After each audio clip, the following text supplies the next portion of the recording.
আমি খবর পাইছি আমাদের সম্মানিত আমার উপজেলার চেয়ারম্যান মহোদয় তার একটা কথায় কষ্ট পাইছি, যদিও আমার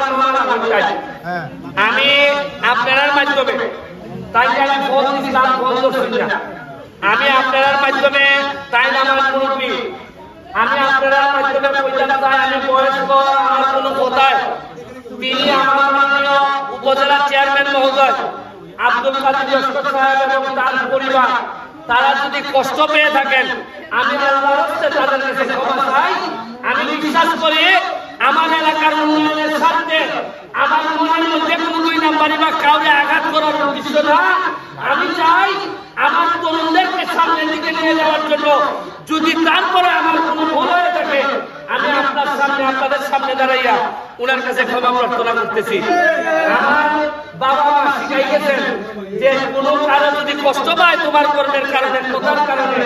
তার কাছে ক্ষমা চাইলে কখনোই যোগ্য হবে না। আমি আরেকটা জিনিস আপনাদের বলি, আপনারা বিভিন্ন ভাবে তথ্য দিয়ে সহযোগিতা করবেন। ধরেন আমি আশেপাশের নেতা যারা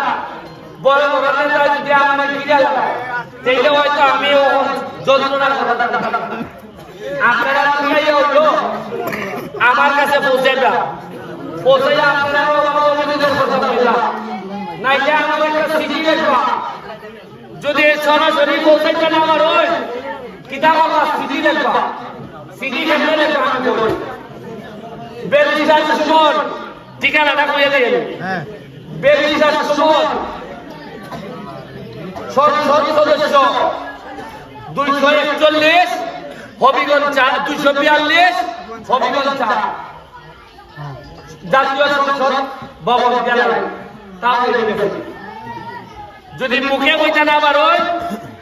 সিটি দিয়ে আমি একবার দেখে নেব, কারণ কথা দিচ্ছি যে দুর্নীতি কন্ট্রোল করতে না পারলে এলাকা উন্নয়ন করে দিত। আর আমার আশেপাশে যারা আছে এলাকায় কিছু লোক ম্যানেজ করে দিত বেটা অতদিন দিনে বেটা ছাতে থাকস পয়সা পয়সা জানাতে না এবার বলেই মানতে রাখবো। হ্যাঁ ওই যে আমার সাথে কাজল ভাই, নানু ভাই আছে, এরা কিন্তু প্রকৃতভাবে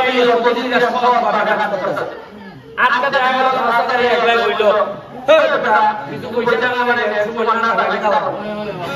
বইল কিছু পয়সা আর তো ইমাম কিছু পয়সা ওই যে ওই চেয়ারম্যান দেখতাম বেটা তুই কিছু ওই আমার দুধ দিয়ে নষ্ট করবো কথা বুঝছেন নি? এটার থেকে আপনারা আমার বাসায় দেখবা আমার সাথে জেরোই আছে, যদি দেখো যে কিছু 2 নম্বর থাকে আমার জানাই না আপনারা আমি 3টা কাজ আগামী 1 মাসের ভিতরে বাথরুম, রাস্তা, টিউবওয়েল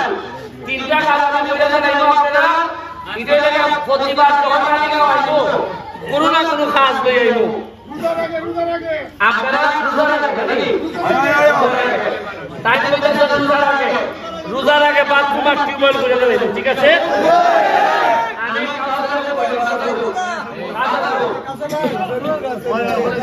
আমি কালসা টাইম কইছেন রোজার আগে টিউবওয়েল হইতো আর বাথরুম হইতো। তুমি আমি তোমার এখন নগদ 2 লাখ টাকা দিয়ে দিতেছি, তুমি 2 লাখ টাকা দিয়ে আমার কাছে তুমি খালসা থেকে টিউবওয়েলের রোজার আগে আর রাস্তাটা বৃষ্টির আগে শেষ করে দেবে। আমার কথা হইল যে আমি যতদিনের পেয়েছি আমার কষ্ট মাইছে যে বেলা লঙ্গি উঠাইয়া গেল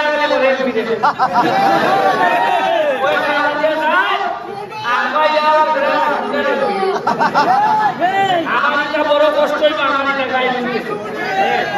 আমি এই এক সপ্তাহের মধ্যে এটা খাবারটাই দিব আর কিতার আগে রাস্তাটা শেষ করে দেব জবাব দিয়ে দেবো নিজের পয়সা খরচা করার মতো হচ্ছে বেরিস্টার সুমন আছে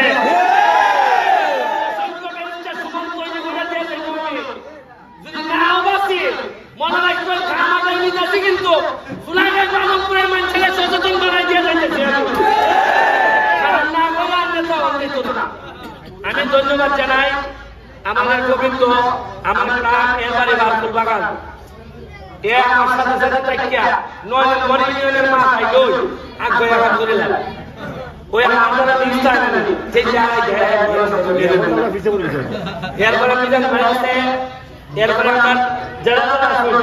আমরা আমরা এই যারা যারা এখানে আছেন সবাই আমার শুভেচ্ছা আপনারা দোয়া করবেন আমার লাগে আর আমি আপনাদের লাগে দোয়া করতে চাই ছেলে মেয়েদেরকে পড়াশোনা করাইবা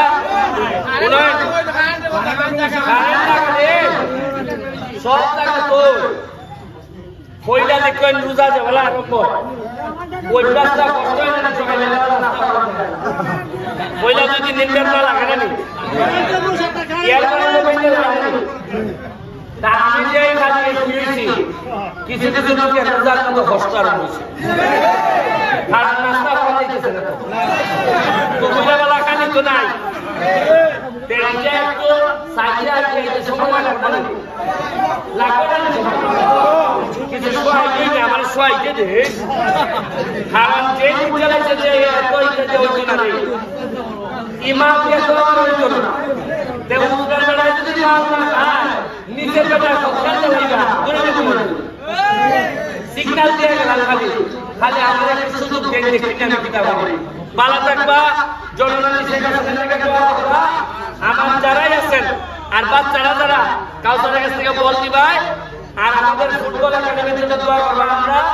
দুবাই যাইতেছি আমাদের জন্য দোয়া করবেন এই কথা বলে আমাদের এখানে ব্যাংকার রায়হান সে ভালো ছেলে সে মানুষের জন্য কাজ করতে চায়